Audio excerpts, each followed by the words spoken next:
Welcome back, Raider Nation and my champions. In this new series, we're going to take a look at Jon Gruden 2.0, starting with year one in 2018. So the format of the videos in this series is going to be as follows. We're going to look at year-over-year comparisons to look for improvements, and we're going to look at it in three key areas. One, the personnel side. Obviously, Jon Gruden is technically the head coach, but we all know all the player personnel is going to have to go through him. And then two portions of the coaching aspects. One, a macro look, kind of a top-down 10,000-foot look at kind of basic statistics. And then we also want to look at the micro. So what kind of adjustments and preparations are being made week to week? Are we seeing improvement, or are we seeing decline, or the same? First thing we need to do is take a look at the team situation prior to Jon's arrival. And I put a little summary here of the 2017 season. I really do think it was a reality check from that nice 12-4 run we had in 2016. It kind of exposed some of our issues, especially on the defensive side. I think 2016 we won a lot of close games, and including Khalil Mack winning a couple games single-handedly on his own. Another thing is there was the announcement made early 2017 that we would be moving to Las Vegas.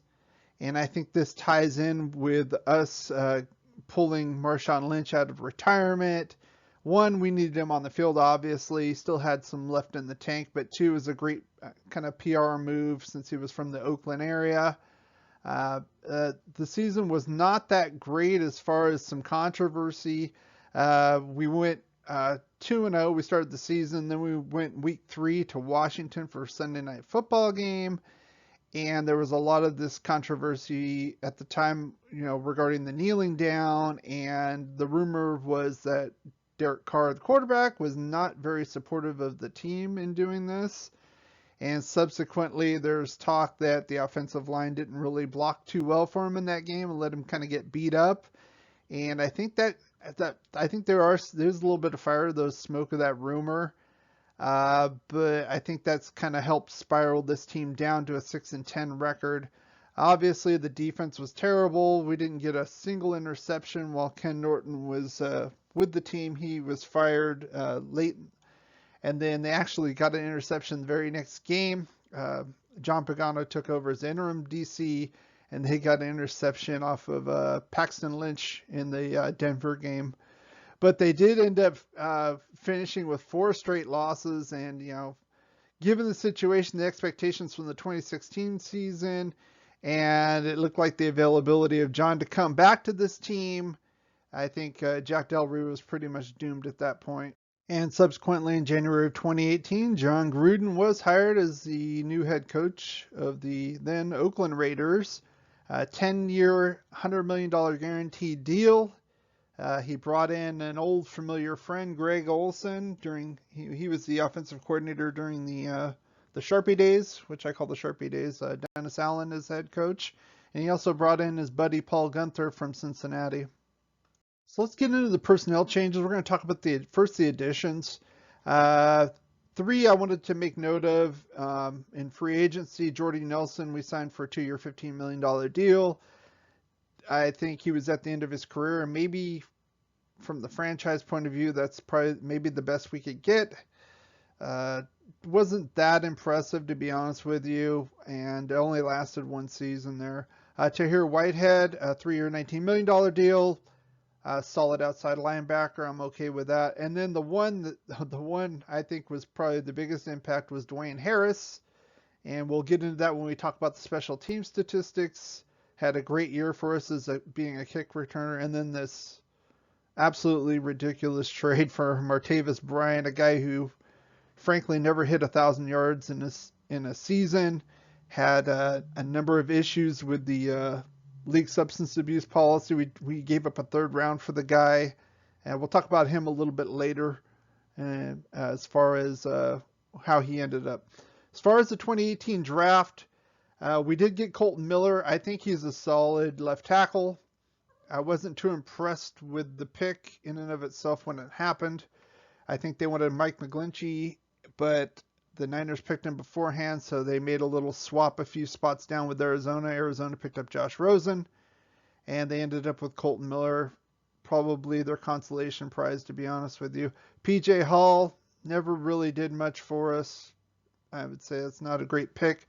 Brandon Parker, and you know my thoughts on him. I keep calling him a turnstile, and there's a reason for that. Arden Key had the ability. It was decent some people were talking about him being a possible first round pick. Has never really blossomed into that. I wouldn't be surprised if we moved on from him this season. The other one I want to talk about is Maurice Hurst.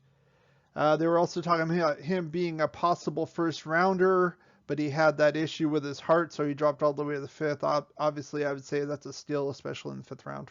Now, here's some notable losses here. Michael Crabtree went on to Baltimore for a one-year, $8 million deal.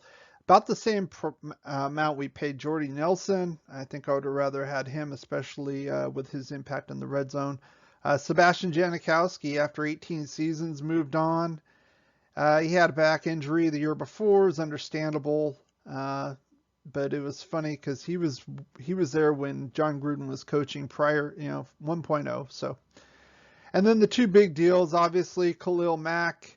At first, I was kind of shocked by the deal, as were most people. This could be a whole separate video on its own on who won this deal, so I'll just kind of move on from that. I understood the money implications involved with that, but if I want to do a video, I'll do a separate video on that if I want to get, dig a little deeper into that. And then Amari Cooper.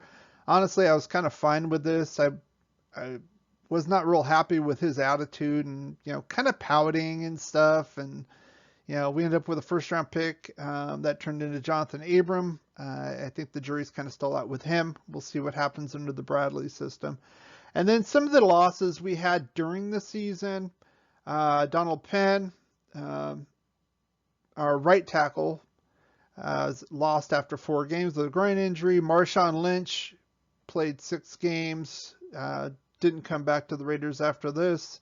Martavis Bryant did play half a season, was not really impressive, to be honest. Had a knee injury and then was suspended indefinitely, never returned to the Raiders. And then Gabe Jackson had that elbow injury I talked about in his video previously.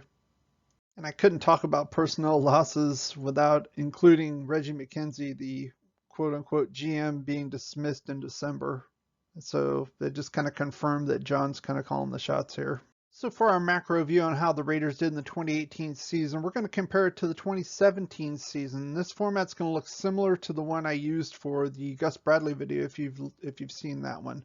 So obviously the big one is the win-loss record.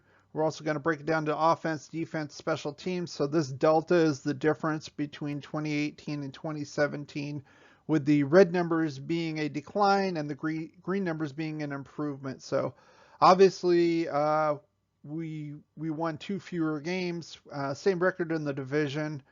Some of the takeaways I want to have for each section is the offense. It looks like we had improvements, but the rankings went down. So maybe there was an overall jump in the league as far as total yardage, but there was some improvement seen. Obviously, with the first year in a new system, there's going to be a little bit of an adjustment to be expected, especially on the offensive side, because everything has to kind of work and function together. As far as the defense goes, this was kind of disturbing to me. It's understandable we lost Khalil Mack, but some of these were significant drops, like from 12th to 30th. We allowed 500 more yards in the season than we did in 2017. The points we dropped to the very bottom of the league. Penalties about the same. Overall team defense lower, but we're dropping a lot more yardage. Special teams, we did have a new guy, Rick Biasia. He was pulled from the Cowboys. And we saw a lot of improvement here, with the exception of the punting. We did lose Marquette King. I did not mention that in our losses. But he went to Denver, only had about a 44-yard average. He only played 4 games there, but that could obviously be another video with what happened between him and Gruden. So I'll move on. The big one I want to talk about here is the punt returning. Went from the 30th to the 4th. Obviously, we talked about Dwayne Harris and that huge pickup. He had 2 punt return touchdowns in the season, and obviously that was a huge impact for us on special teams. As far as a micro view, many coaches like to break down seasons into quarters, 16-game season, first quarter's first 4 games, second quarter's second 4 games as you go on. And that's what I did here as far as the offensive statistics and the defensive statistics, as well as here down here as far as points scored versus our opponent's points scored in the first half versus the second half. A few of the takeaways I had with this information was that, first of all, we had a pretty rough season as far as the opponents we faced. Each quarter was over 500. The big one was this middle half of the season, the second and third quarter. We faced 6 of the 8 opponents, ended up with double-digit wins that year. Again, and then you can kind of see it once we start hitting that second quarter. Our time of possession went down. The sacks went up, the ratings got better, our opponent ratings got better, and you can kind of see it in the gameplay as well. We didn't have those first half leads as we did in the first quarter of the season. Another thing I want to take a look at is this right here. Obviously, Derek Carr had kind of a slow start, a little rough start. He had 3 interceptions against the Rams in the opening game, followed up with 2 in week 3 against Miami and another 2 against the Browns in week 4. And it looks like he kind of settled down after that. So that might be a byproduct of learning a new scheme, new players, etc.